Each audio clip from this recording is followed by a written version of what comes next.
Hello students, welcome to Veena online classes. इस video में हम बहुत ही इंटरेस्टिंग पोयम सीखने वाले हैं, डस्ट ऑफ स्नो, जो चैप्टर 1 के अंदर है। तो देखते हैं, वन बाय वन स्टैंजा को पढ़ते हैं और समझते हैं। बहुत ही छोटी सी पोयम है जो रॉबर्ट फ्रॉस्ट ने लिखी है। और रॉबर्ट फ्रॉस्ट एक ऐसे पोएट है जो इतनी छोटी पोयम लिखते हैं, बट उसके पीछे का जो मीनिंग होता है, जो इम्पैक्ट होता है उनकी पोएम के पीछे का, और समझाने का जो उनका तरीका होता है, वो आप इमेजिन भी नहीं कर सकते। ठीक है, इतना पावरफुल उनकी पोएम रहती है, इतनी इम्पैक्टफुल रहती है उनकी पोएम। ठीक है, चलिए तो फिर इसको समझते हैं, वन बाय वन स्टैंजा देखते हैं। चलो, पहले मैं आपको स्टैंजे का मीनिंग समझा दूंगा और फिर उसके पीछे जो पोएम के पीछे का जो मीनिंग है वो मैं उसको बाद में समझाऊंगा। ठीक है, तो stanza 1, the way a crow shook down on me the dust of snow from a hemlock tree.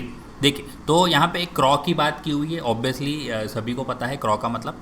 सूक down का मतलब जब क्रॉ जो होता है थोड़ा बहुत मूवमेंट करता है। तो सूक डाउन ऑन मी तो उस पर क्या होता है, कुछ कुछ गिरता है, यानी ऑन मी यानी उस पे, यानी पोएट पे। ठीक है, on me the dust of snow from hemlock tree. तो हैमलॉक ट्री यहाँ पे एक पेड़ है, हैमलॉक नाम का पेड़ है। तो मैं बता दूं कि एक पॉइजनस पेड़ होता है, पॉइजनस ट्री होता है, वाइट फ्लावर वाला। ठीक है, उस पर डस्ट ऑफ स्नो जमा हुआ है और एक क्रॉ आके इस पेड़ पे बैठता है। और बैठने के बाद थोड़ा बहुत उसके मूवमेंट के कारण क्या होता है, तो थोड़ा बहुत डस्ट ऑफ स्नो जो होता है वो पोएट पे गिरता है। पोएट कहाँ होता है, पोएट जस्ट वहीं खड़े होते हैं, हैमलॉक ट्री के नीचे ही खड़े होते हैं। ठीक है, तो सबसे पहले यहाँ पे ये पता चल रहा है कि एक तो विंटर सीजन है, तो ऑब्वियसली विंटर सीजन ही है ना, क्योंकि यहाँ स्नो की बात की हुई है, तो विंटर सीजन है तो डस्ट ऑफ स्नो क्या हुआ है, पेड़ों पे ऑब्वियसली जमा हो जाते हैं। तो यहाँ पे एक हैमलॉक ट्री के नीचे पोएट जो है वो आके खड़े रहते हैं। और होता क्या है, क्रॉ आता है, ऊपर बैठता है पेड़ पे, और जैसे ही थोड़ा बहुत मूवमेंट के कारण जो जो जमा हुआ जो डस्ट ऑफ स्नो है पेड़ के ऊपर, वो क्या होता है, वो क्रॉ के मूवमेंट के कारण वो पोएट के ऊपर गिरता है। ठीक है, तो फर्स्ट स्टैंजा में ये चीज़ हो रही है। और दूसरा अभी सेकंड स्टैंजा में क्या बता रहे देखते हैं। Has given my heart a change of mood and saved some part of a day I had ड्रू। तो given my heart a change of mood का मतलब क्या होता है, यहाँ पे मूड में चेंज आ जाना या हृदय परिवर्तन होना। ठीक है, तो उनका जो मूड था अभी तक का, देखिए वो कैसा था, बुरा था, इससे ये पता चल रहा है। और saved some part of a day I had rued, तो ये पता चल रहा है कि कुछ हिस्सा मैंने दिन का बचा लिया, यानी कि कुछ हिस्सा मैंने वैसे ही वेस्ट कर दिया था, आई हैड रूड। और जो वेस्ट कर दिया, तो जो बचा हुआ हिस्सा जो था दिन का, वो मैंने बचा लिया। ठीक है, बचा लिया यानी वेस्ट होने से बचा लिया, ऐसा बोल सकते हैं। ठीक है, तो चलिए ये आपको मतलब समझ आया कि क्या बोल रहे हैं। अभी इसके पीछे का मीनिंग क्या है वो बता रहा हूँ मैं। तो देखिए, यहाँ पे एक चीज़ आप देखना ध्यान से कि एक क्रॉ की बात की हुई है एंड एक यहाँ पे हैमलॉक ट्री की बात की हुई है। अभी ये जो दोनों है, क्रॉ और हैमलॉक ट्री, एक तरह से क्या होता है, एक इल ओमेन है, या तो सैडनेस को रिप्रेजेंट करते हैं। ठीक है, सैडनेस रिप्रेजेंट करता है, यानी कोई शुभ संकेत वाली चीज़ नहीं है, इनऑस्पिशियस दोनों चीज़ें हैं। ठीक है, तो शुभ काम में ये नहीं, हम एक तरह से बोले तो नेगेटिव पॉइंट ऑफ व्यू हम उसको देखते हैं, एक नेगेटिव पॉइंट ऑफ व्यू की तरह देखते हैं इसके जब इनका नाम लेते हैं तो।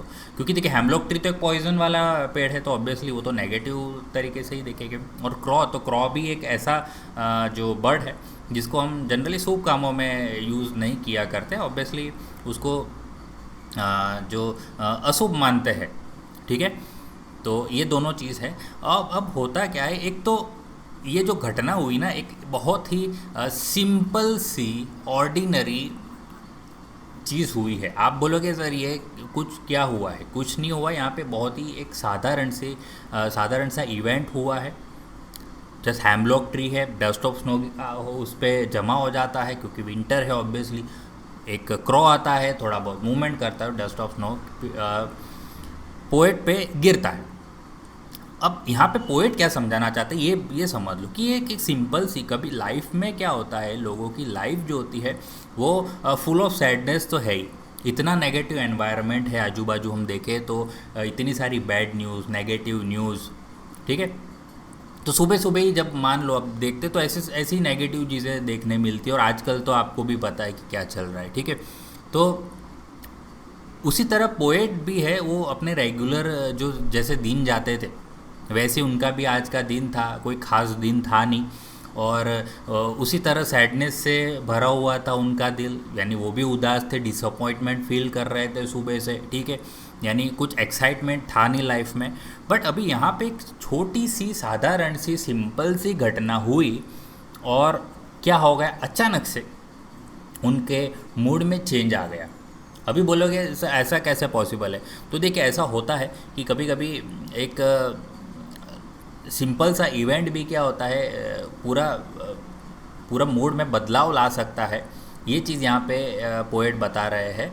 ऐसा आपकी लाइफ में भी कभी आपने रियलाइज़ किया होगा, तो यहाँ पे पोएट भी ऐसा रियलाइज़ करते हैं कि एक सिंपल सी घटना हुई, बट अभी पूरा दिन उनको ये चीज़ होने से, डस्ट ऑफ स्नो गिरने से उन्हें ये एहसास होता है।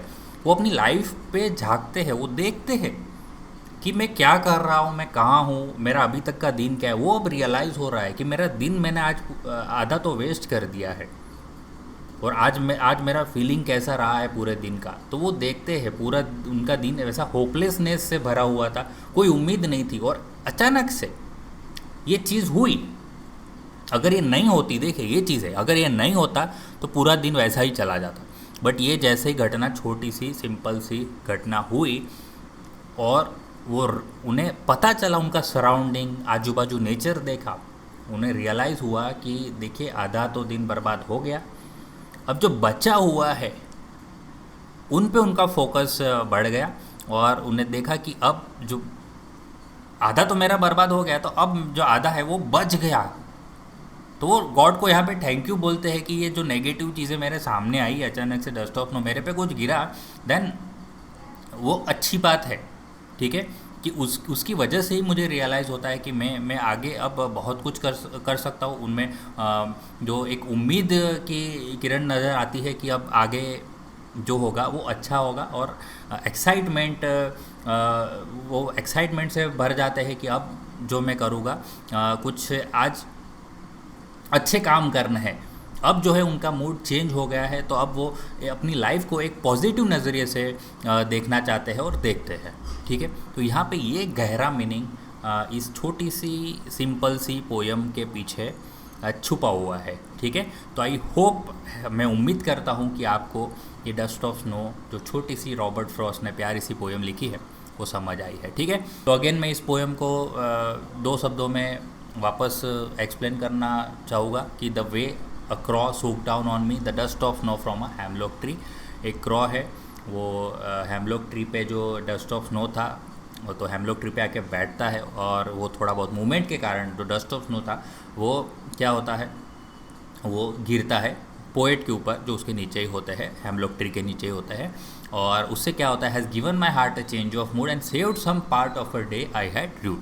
तो पोएट का यहाँ पे ये छोटे से इवेंट से मूड चेंज हो जाता है, और उन्हें रियलाइज़ होता है कि जो आधा जो दिन है वो मैंने वेस्ट कर दिया। बट यहाँ से एक अच्छी चीज़ क्या हुई कि अब आधा दिन जो बचा हुआ है वो मैंने यहाँ पे बचा लिया, ठीक है। तो चलिए, आई होप कि आपको पोयम जो है वो समझ आ गई है। उम्मीद करता हूँ आपको वीडियो अच्छा लगा होगा। तो फिर वीडियो अच्छा लगा तो लाइक कर देना, और ज़्यादा से ज़्यादा अपने दोस्तों से इस वीडियो को शेयर कीजिए। और अगर फर्स्ट टाइम इस चैनल को विजिट कर रहे हो तो चैनल को सब्सक्राइब करना ना भूलना। तो चलिए फिर अब मिलेंगे नेक्स्ट वीडियो में। थैंक यू, जय हिंद।